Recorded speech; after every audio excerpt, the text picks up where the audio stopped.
Hi, I'm Michelle Joel with spalaska.com, and I'm here with Christian Nicholson, and we are at his Christmas tree farm where he's going to show me how to log and cut down a Christmas tree.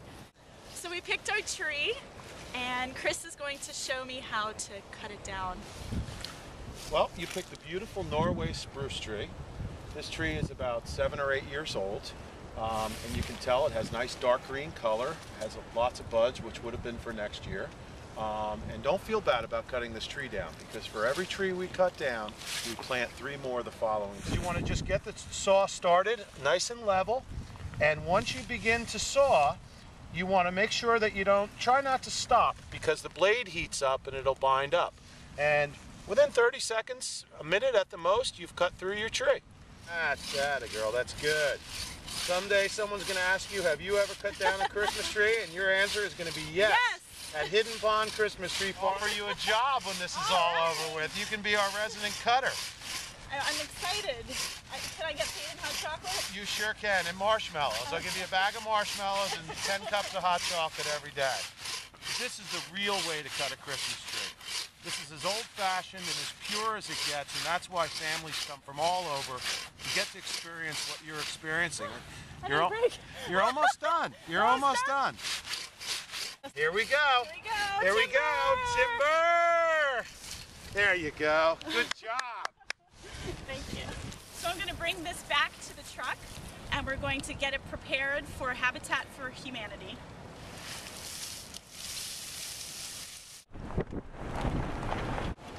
So Chris, tell me a little bit about how special this farm is and what amenities you provide.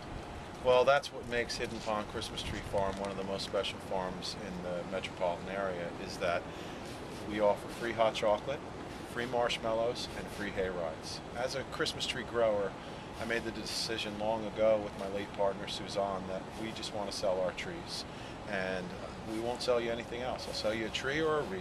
Everything is made here on the farm and grown on the farm. We said before, my farm, I follow organic practices, so we use no pesticides on the farm.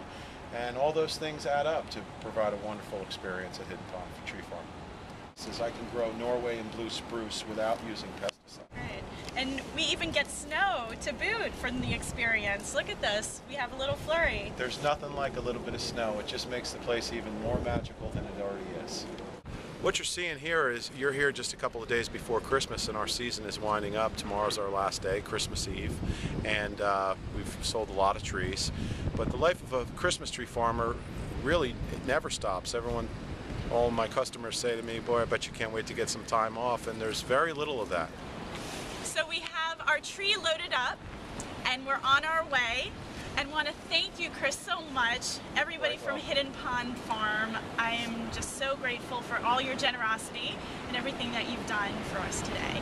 Well, I hope I made a believer out of you. What a magical experience it is to come to Christmas Tree Farm. And I thank you so much for coming.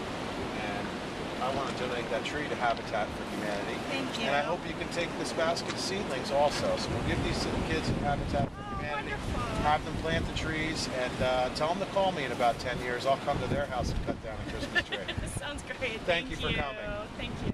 And now we just brought it to the Atlantic Avenue home residencies of the Habitat for Humanity. So we just put our tree up on the base, and we're going to decorate it with the residents, and we'll have some fun.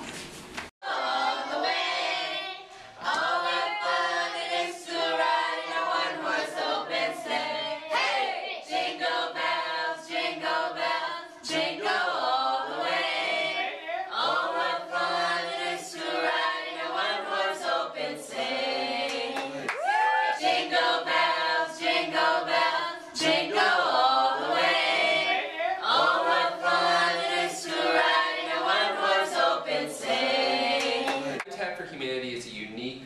Program where we have low-income home buyers living in overcrowded, dangerous, or unaffordable circumstances, and those folks commit 300 hours to build alongside volunteers to construct their own homes. So it's a life-changing investment and a journey for the families who move into our units. Here there's something very special specifically about this residency and Rockefeller trees. Yeah, in 2008, an enormous tree that stood in Rockefeller Center, the Rockefeller Center Christmas tree, was cut down after the holiday, and it was milled, and the wood was brought here to Atlantic Avenue in Brownsville, Brooklyn, and we used that wood to help build these 41 condominiums. And so we joke around here that every day is Christmas, because every piece of wood that's in this building is from the Rockefeller Center Christmas tree. We are one of hundreds of affiliates in 85 countries of Habitat for Humanity, and we build all over New York City, the 5 boroughs of New York City.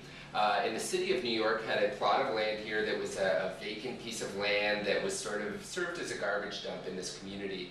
And we worked with the city to build 41 condominiums, which is now the largest and greenest Habitat for Humanity project in the world. Feliz Navidad, próspero año y felicidad. I wanna wish you a Merry Christmas. I wanna wish you a Merry Christmas. I wanna wish you a Merry Christmas from the bottom of my heart. Somebody wanted to get involved in Habitat for Humanity, do they get to choose what buildings that they get to work on? Yeah, there's all sorts of folks who want to get involved with Habitat, either as a volunteer or as a potential home buyer. And we always encourage those folks to go to our website, which is www.habitatnyc.org. And then we have building projects going on all the time. We have buildings going up in the Bronx right now, in the South Bronx, one of which is named after General Colin Powell, because he grew up in that neighborhood. And then we have a whole bunch of buildings that are both new construction and acquisition rehab. Hi, I'm here with Esther, one of the residents, and thank you for being here, Esther. Thank you. What was your life beforehand, and what's the contrast with your life now? Well, I lived in one of the hardcore streets of Brooklyn, East New York, Cypress Hill Projects, and I lived in one bedroom with my 2 kids. We slept in the same bed. There was no room to walk in the room, like no space at all. And I lived there for about 4 years. When I came with Habitat, when I applied, I was very excited. I heard from my supervisor, she brought a flyer in and she said, you might be interested in this. And I went to the Baptist Church in Cypress Hills. After I saw the PowerPoint presentation, I remember going up to Josh and Petra and said, this is for me. I'm going to be a family partner. I am. And I applied, I met the qualifications, and thank God, here I am. We had such a fulfilling and rewarding day today.